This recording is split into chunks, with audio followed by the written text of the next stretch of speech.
I'm very happy to be here. I'm Emily Goligoski, and we're here to talk about how working differently with your audience members and different forms of revenue and engagement that your organizations are likely undertaking or will be soon. We've seen a massive amount of interest in this work from around the globe, and I'm here to talk about why it matters and how to operationalize it with a few good friends, including Amanda Zamora, the Chief Audience Officer of the Tribune, Tim Griggs, a digital media consultant and advisor and the leader of Facebook's local news subscriptions accelerator, Tony Hale, CEO of Scroll, a paid ad-free premium site reading experience, and Jason Toohey, the senior deputy managing editor for audience engagement and digital platforms at the Boston Globe. As I mentioned, I'm Emily Goligoski. I'm a former user researcher at the New York Times who now directs research at the Membership Puzzle Project. We're a grant-funded public research project studying how to optimize news for trust. We're led by Jay Rosen, and we partner with The Correspondent, a member-backed platform that aims to include its readers' knowledge in its coverage. We study the social contract between news organizations and their audiences. And I say audiences, plural, very specifically, with the idea that you don't have one monolithic, faceless audience. We conduct our work through qualitative research, open publishing, communities of practice with reporters and audience development staff, and a new membership and news fund to greenlight promising experiments in revenue generation, audience governance, and more. In understanding what membership means, we've also looked vertically to understand what people expect from other communities they contribute to. Today, in partnership with the Knight Center, we're thrilled to launch a new report about our study of themes that we identified in studying open source software, faith-based organizations, alternative currencies, eco and intentional communities, and more. This report is also coming soon in Spanish and Portuguese, and I wanted you to be amongst the first people to hear about it. A quick preview about some of the insights in this literature for news. First, there's deep value in listening, testing, and being fascinated with what members value. Instead of just assuming what members want, we see that successful membership organizations outside of journalism have developed ways of listening, fresh thinking about what their members actually want, and strong feedback loops to get it right. They're empathetic and open to learning, and we can be too. Next, we see that inspiring membership-driven organizations connect individuals' passions to a larger shared purpose. They sell more than a product or a cause, which is something that I'll talk about in a minute. Third, membership is one way to restore what's broken. Successful programs connect to the present zeitgeist in which something crucial is broken or out of balance, and they offer membership as credible grounds for optimism. And finally, other organizations in adjacent spaces have flexible means for participation that we can learn from. These organizations play to their members' strengths, abilities, and goals. They don't just expect them to meet sort of a one-size-fits-all, come answer phones during a public radio pledge drive. They really go to them to understand what they might be able to offer. We hope you'll find the report actionable, and I also want to share a little bit about how we think about the different revenue models that are at the core of that work and of our project. In a subscription model, audiences pay money to get access to a product or service. It's transactional. And I should mention that this actually is different from free email subscriptions. These terms are often conflated. We see that subscription works really well for many businesses, but where our project is fascinated is around membership that goes a layer deeper. We think of membership as a model where community members give their time, money, connections, professional expertise, distribution to their network, and or their ideas to support a cause that they believe in. Increasingly, we're seeing individuals give to sites that don't have paywalls because they want to see more people make use of that information and analysis.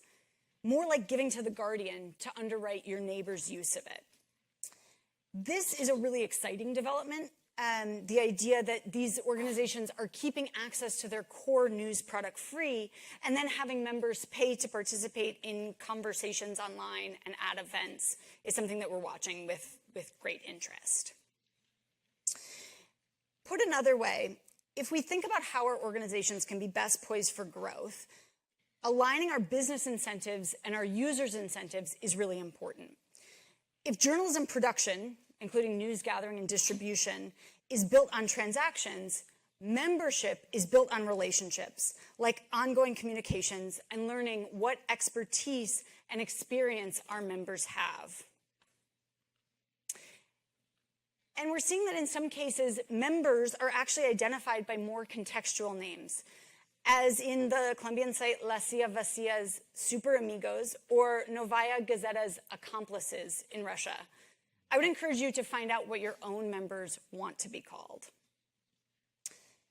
One quick methodological note is that we study sites' most engaged supporters, their most loyal 1 to 10% of audience members, because understanding what those people need can have virtuous effects on everyone else they serve with their work.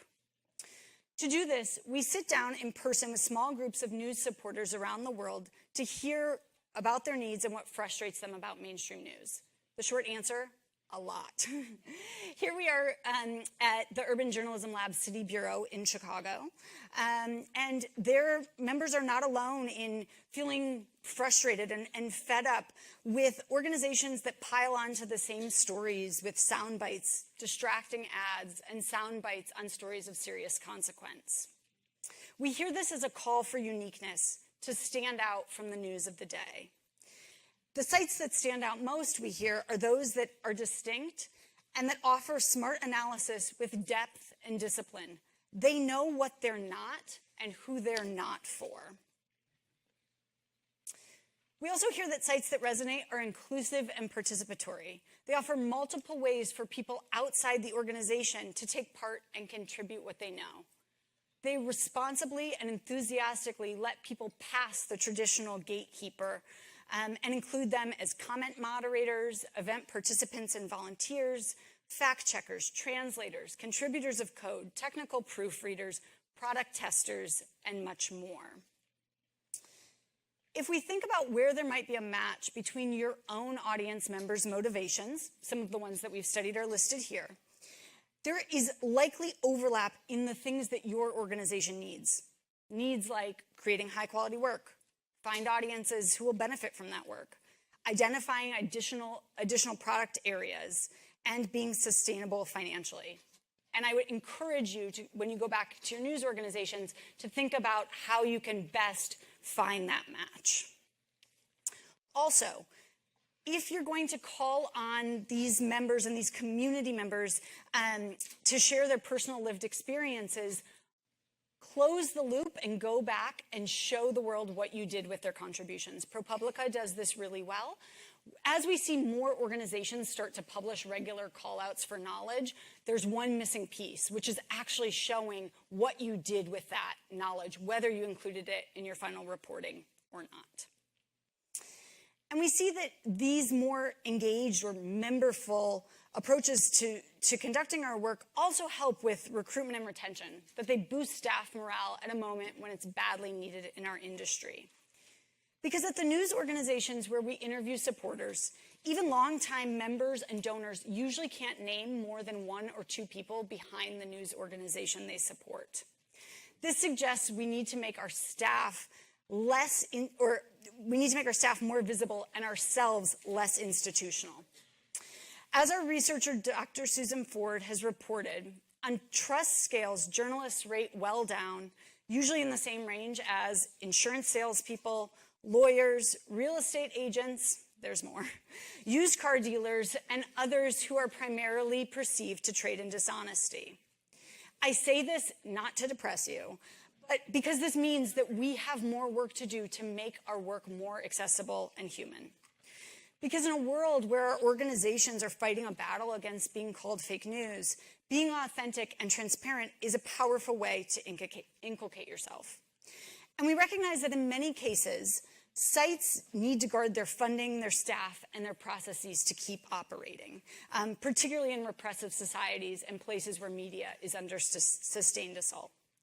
Still, these and other organizations will be well served to grow by clearly describing their missions and being interested in what their community members need.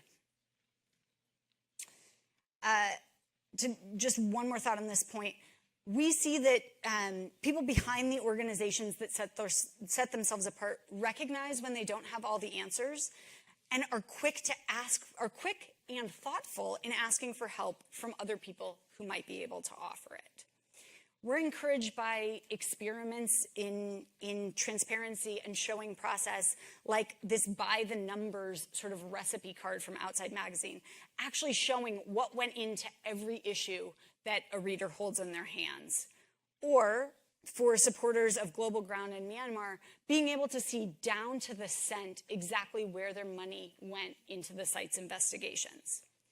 These are extreme examples, but they point to something really important, which is the vital nature of having products with a user experience design that is well thought out, that is clear, that is accessible, and that is calm and considerate. We hear over and over again the importance of letting people do what they came to us to do, whether that's understand others' opinions, make sense of a complex news topic, or pay us for our work. To wrap up, with membership, we see that members can contribute what they know, that increased transparency helps earn trust, that there are real differences between communities and paid clubs, and that it's important to conduct audience research to know about the benefits that your individual community members hope to see. With that, I will go ahead and turn to Tim Griggs, who's going to talk more about the similarities between subscription and membership and how they can learn from one another.